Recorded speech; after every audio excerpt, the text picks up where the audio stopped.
Today, we treat the hospital and the church as entirely separate worlds. In ancient Greece, they were exactly the same thing. The sanctuary of Asclepius at Epidaurus functioned like a sovereign medical city-state, supported by the massive scale of the infrastructure seen in this amphitheater. Desperate pilgrims arriving here couldn't simply demand an appointment with a doctor. They were required to navigate a series of rituals to prove they were worthy of a divine visitation. At Epidaurus, medical care was conditional.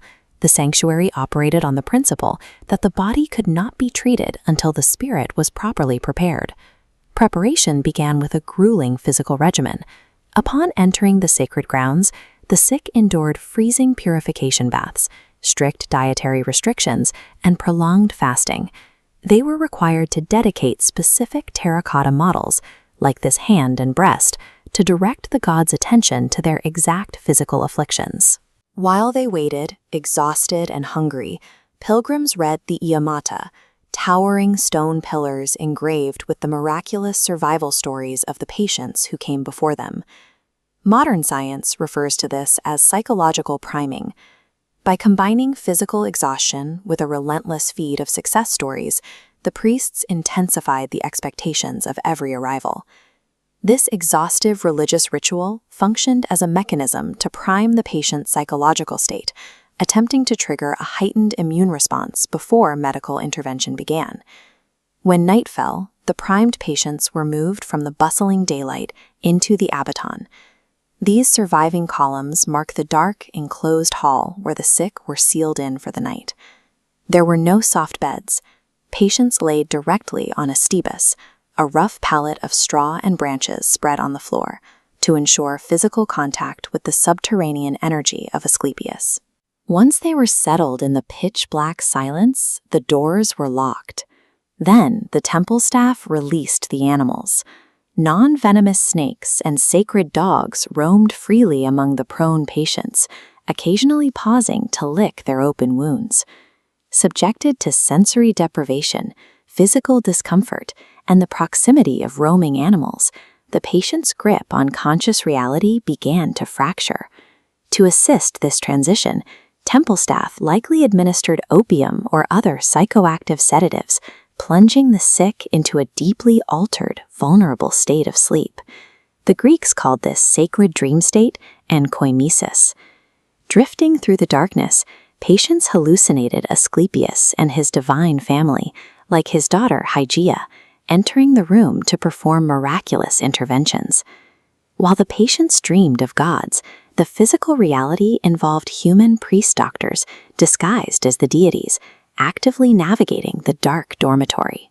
Moving quietly from patient to patient, these disguised priests carried out empirical medical procedures on the sedated pilgrims, resetting bones, extracting weapons, and suturing wounds.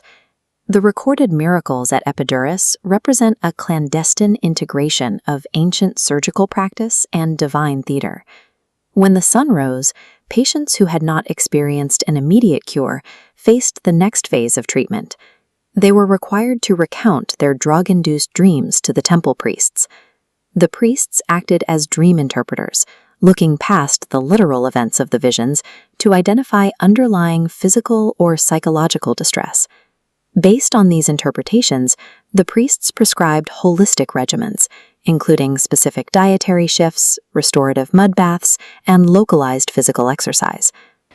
Healthy everyday citizens, bakers, athletes, shopkeepers, and slaves, experienced bizarre dreams of their own.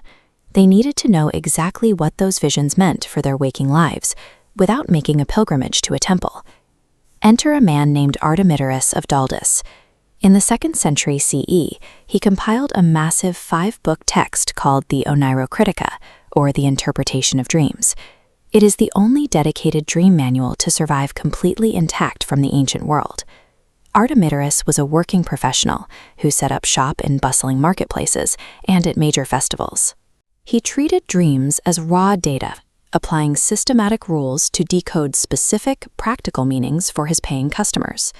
The Oncirocritia proves that dream interpretation was a rigorous, street-level science designed to give the working class a concrete roadmap to navigate their own futures. Artemidorus prided himself on a concept he called pyra, which means empirical experience. He interviewed thousands of people, collected data on what they dreamt, and cross-referenced those symbols with what actually happened to the dreamers later. If we map out his logic in a diagram, we can see his absolute rule. A dream symbol never has a single universal meaning. If a symbol sits at the top of this tree, the path it takes is entirely dictated by who the dreamer was in the waking world, specifically their social and economic status. Take a dream about harvesting an olive tree. If a free, wealthy citizen goes down this path, Artemidorus records it as a highly profitable omen. It indicates a bountiful harvest and impending financial success. But if an enslaved person dreams of that exact same olive tree, the meaning violently flips down the other path. Harvesting an olive tree involves hitting the branches with sticks to drop the fruit, so for a slave, this dream predicts an impending physical beating.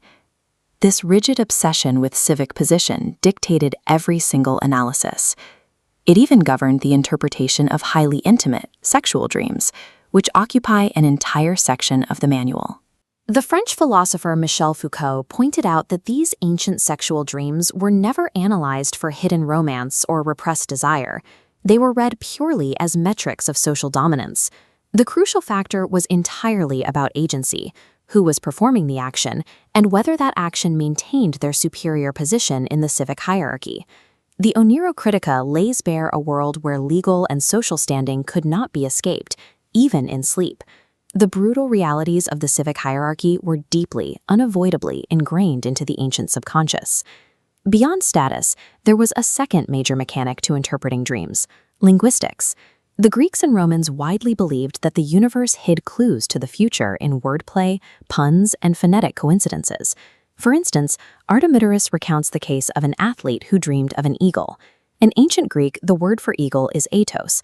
To Artemidorus, this was a straightforward math problem. The letter A stands for the number 1, and atos sounds exactly like the Greek word for year. He interpreted the eagle as a 1-year timeline for the athlete to secure a victory. We know Artemidorus physically traveled to major athletic festivals, including the Olympic Games. He likely set up his interpretation stall right near the stadium, catering directly to the massive anxieties of young competitors, looking for any edge or reassurance they could find.